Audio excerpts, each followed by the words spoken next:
थी पीटीआई की तहरीक के हवाले से, जिसमें 90 दिन में आर्या पार का ऐलान किया गया है। सेनेटर फलक नाज साहिबा जो रजा हारून साहब बात कर रहे थे, सवाल आपके लिए छोड़ा था ब्रेक पर जाने से पहले। पीटीआई का जो एजेंडा है वो 1 पॉइंट एजेंडा है, मौकिफ वाजे नहीं है और अवामी मसाइल की बात नहीं की जाती। तो जितनी भी तहरीकें हम माजी में देखें इससे पहले पीटीआई ने चलाई, उसका नुकसान उठाना पड़ा। तो वजूहात क्या हैं आपकी नजर में इसकी?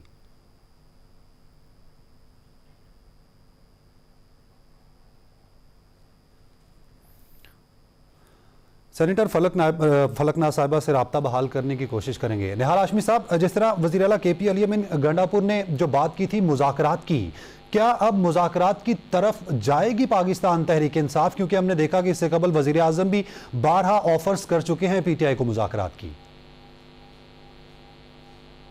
निहाल हाशमी साहब, मैं आपको बताऊं रिकॉर्ड की दुरुस्तगी के लिए कि जब वज़ीर आज़म शहबाज शरीफ साहब लीडर ऑफ द ऑपोजिशन थे और वज़ीर आज़म इमरान खान साहब थे, तो पहली तकरीर में उन्होंने कहा था कि आए हम मिल के बात करते हैं, मुज़ाकरात करते हैं, आए पाकिस्तान को आगे ले जाते हैं। ये रोल अदा किया उन्होंने और उन्होंने कहा कि आए मिसाक मईशत की बात करते हैं। असल जो एजेंडा है वो इमरान खान साहब या उनकी पार्टी का पाकिस्तान के मईशत या पाकिस्तान की जमहूरियत या पाकिस्तान के खारजा या दाखिला या पाकिस्तान की दिफाई पॉलिसी को मजबूत करना नहीं है इदारों को, बल्कि इनका एक ही है 1 पॉइंट एजेंडा के पाकिस्तान कमजोर है और हम इख्तिदार में रहें। और फिर भी नामालूम कौन कौन से और हिडन एजेंडाज हैं। तो हम देखिए, हम सियासी जमात हैं, हम हमेशा हर वक्त हर किसी से मुज़ाकरात करने के लिए तैयार रहते हैं, मगर ये कोई चीज नहीं होती। मुज़ाकरात होगी अवामी इशूज पे, मुज़ाकरात होंगी मुल्की इशूज पे, मुज़ाकरात जैसे अभी रजा हारून साहब ने कहा कि कोई एजेंडे के साथ होता है मुज़ाकरात कि आप किस चीज की बेहतरी चाहते हैं, किन किन चीज। और फिर अपोजिशन का काम ये होता है कि जहां पे गवर्नमेंट से कोई कमी कोताही कमी बेशी हो जाए उसकी निशानदेही करे, उसकी इस्लाह करे, उसके ऊपर प्रेशर डाले कि जनाब ये चीजें आपने ठीक करनी है। यहां पे 1 पॉइंट एजेंडा है कि खान साहब को रिहा किया जाए। और मैं 12 ये बात कर चुका हूं कि खान साहब को गवर्नमेंट ने नहीं, अदालतों ने जेल में डाला है उनके अपने कारनामों की वजह से, जो उन्होंने पाकिस्तान के अवामी वसाइल और मसाइल को और फंड के अंदर खुदबुर्द किया, जो इख्तियारात को उन्होंने नाजायज। और फिर आप देखें उसकी जीते जागते सबूत आज आपके सामने है। केपी हुकूमत अली अमीन गंडापुर साहब से कोई पूछे कि 12 साल से पीटीआई की हुकूमत है केपी में, उन्होंने मुज़ाकरात इस बात पे तो जरूर हो सकता है कि जनाब आप कैसे केपी के गवर्नेंस को बेहतर करें, किस लेवल पे आप आकर के मुफाहमत करें वफाक से और किस तरह से हम चीजें आपको हल करें। क्या है लॉ एंड ऑर्डर सिचुएशन, वहां पे लॉ एंड ऑर्डर सिचुएशन इतना खराब क्यों है, वहां पे गवर्नेंस इतना खराब क्यों है, वहां पे दहशतगर्दी क्यों है, वहां पे इन्फ्लेशन इतना ज्यादा क्यों, वहां के लोग इतने मुतमईन क्यों नहीं है, वहां के लोग इतने बेचैन क्यों है, वहां पे निजाम तालीम का इतना बुरा हाल क्या है, वहां पे सेहत का हाल इतना बुरा क्यों है, वहां के जंगलात को काटे जा रहे हैं, उसके कैसे आप देखभाल करेंगे। आपने जो डैम बनाने की बात की थी वो डैम्स कहां।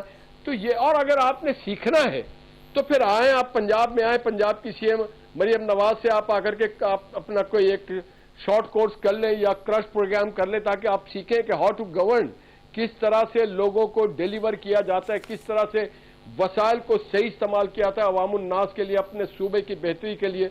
ये चीज आप सीखें, किस तरह से इंफ्रास्ट्रक्चर को डेवलप किया जाता है, किस तरह से रवादारी की सियासत की जाती है।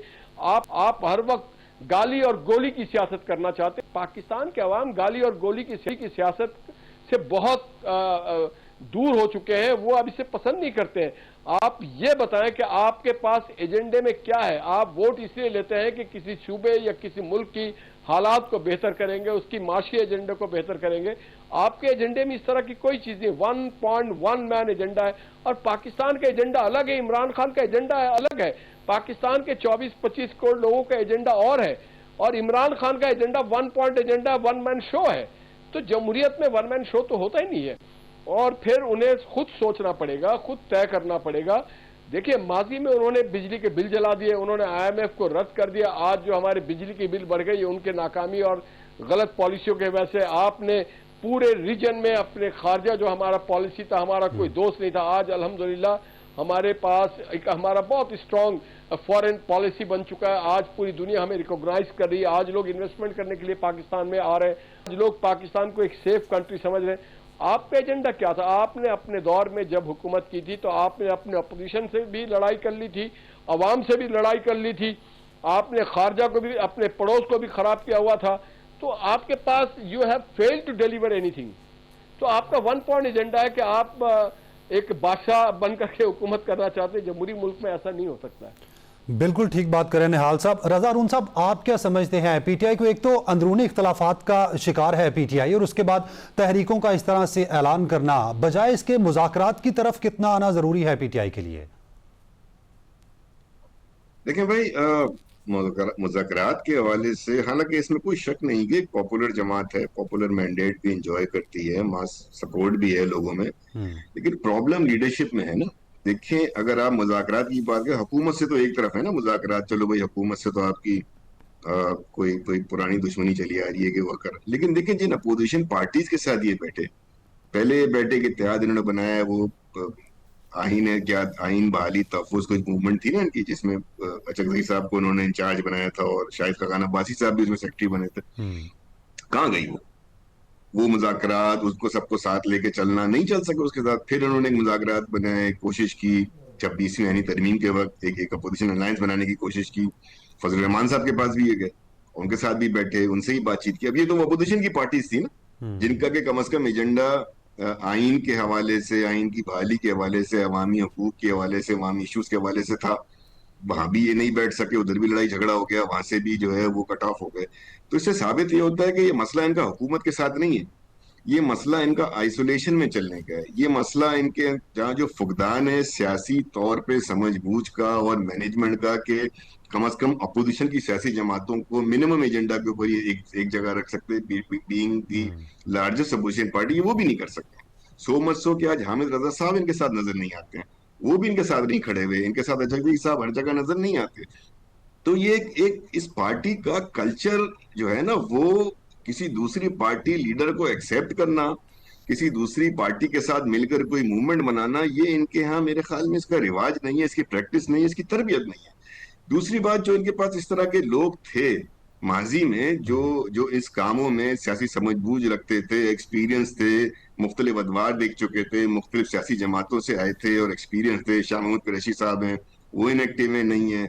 जहांगीर तरीन साहब होते थे, अलीम खान साहब होते थे, परवेज खटक साहब होते थे, फवाद चौधरी साहब होते थे, यहाँ आपके पास सिंध में इमरान इस्माइल साहब होते थे, अली जैदी साहब होते थे। ये वो लोग थे जो कम अज कम इनके अंदर एक कैपेसिटी थी कि ये सम हाउ जो है ना, लोगों को अपने साथ मिला के, पार्टियों में साथ मिला के ये चलने की, वो नहीं है इनके साथ। आज जो इनके पास लीडरशिप है ना, वो जिस जिस एजेंडा पर है, अब आप देखें ना कि मिसाल के तौर पे ये बात करते हैं कि हमने एस्टेब्लिशमेंट से मुज़ाकरात करने हैं। अब उसकी क्लैरिटी का आप अंदाजा लगाएं, उसकी नीयत का अंदाजा लगाएं, अमल का तो मुझे नहीं पता ही आगे क्या करेंगे, नीयत का अंदाजा लगाएं कि एक दफा जब चीफ आर्मी स्टाफ यूके गए थे तो उन्होंने पाकिस्तान हाई कमीशन के खिलाफ बाहर उनके खिलाफ मुजाहरा कर दिया। फिर अभी जब जंग जीतने के बाद एज अ नेशनल हीरो वो फील्ड मार्शल बनने के बाद अमेरिका गए तो 14 जून को उन्होंने वहां इनके खिलाफ मुजाहरा कर दिया। तो इनकी समझबूझ का प्रॉब्लम है। अगर वो उनसे भी मुज़ाकरात करना चाहते हैं तो वहां जो उनका जो चीफ ऑफिसर है, जो फील्ड मार्शल है, उसके खिलाफ आप मुजाहरे कर रहे हैं, मुज़ाकरात, तो फिर दूर की बात हो गई ना, करना ही नहीं है इनको। इनको बस गालिबन जो नजर आता है, पता नहीं दानिस्ता तौर पर है इनका या नादानिस्ता तौर पर है, कि इनका एजेंडा मुज़ाकरात का नहीं है, इनका एजेंडा डिस्टर्बेंस का है, इनका एजेंडा केओस का है, इनका एजेंडा पार्टी के अंदर भी केओस है। तो ये वो जो तबीयत है, जो कल्चर है, जो ट्रेनिंग है, जो शायद गालिबन लीडर से आती है, पार्टी के अंदर भी केओस है, पार्टी के बाहर जो ताल्लुकात है वो भी केओस है। जहां नजरें इनकी कि वहां से हम पे दस्ते शफकत रखा जाए, वहां का जो फील्ड मार्शल है उसके खिलाफ आप यूके में ही मुजाहरा कर चुके, यूएसए में मुजाहरा कर, और इनके यूट्यूबर्स की, इनकी सोशल मीडिया एक्टिविस्ट की आज भी जाके आप ट्वीट देखें। तो मुझे बताएं ना कि पाकिस्तान के अवाम अगर इन सारी चीजों को देख रहे होंगे और फिर इनका एजेंडे पे अवामी इश्यूज नहीं है, सही, तो संजीदगी किस बात की है?